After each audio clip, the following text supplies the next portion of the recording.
Broccoli broccoli খেতি ভাৰতবৰ্ষৰ প্ৰায় সকলো ঠাইতে কম বেছি পৰিমাণে শীতকালত কৰা হয়।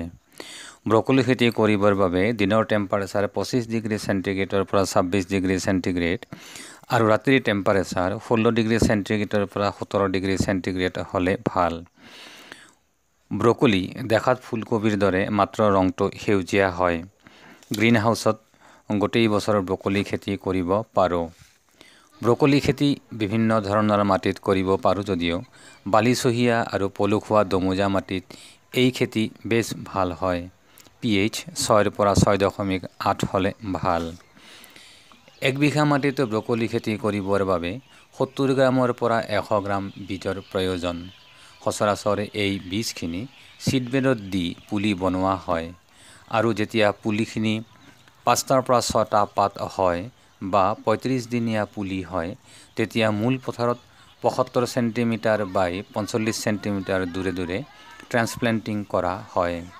ছিডবেড বনাই পুলি বনোৱা সম্পৰ্কে কলিফ্লাৱাৰ কাল্টিভেশ্যন ফুলকবি খেতি নামৰ ভিডিঅ'টিত দিয়া আছে।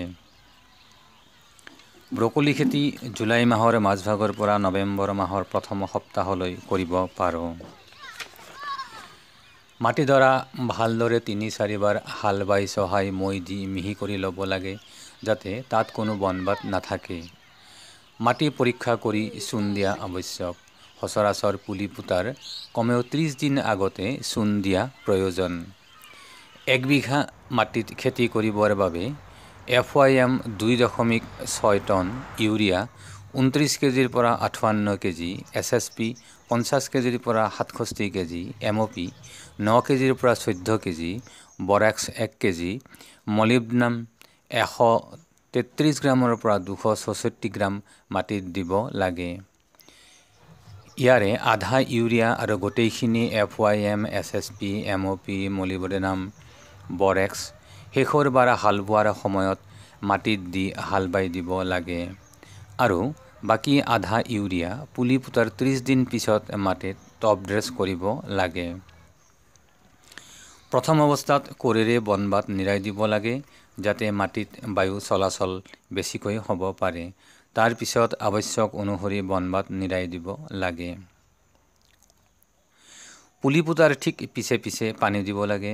তাৰ পিছত আৱশ্যক অনুসৰি পানী দিব লাগে।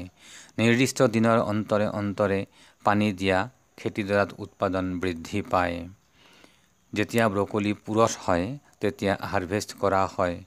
ভালদৰে ব্ৰকলি খেতি কৰিলে বিঘাই প্ৰতি 2 টনলৈকে উৎপাদন পাব পাৰোঁ। এই KK All SQ চেনেলটো ছাবস্ক্ৰাইব কৰিব নাপাহৰিব।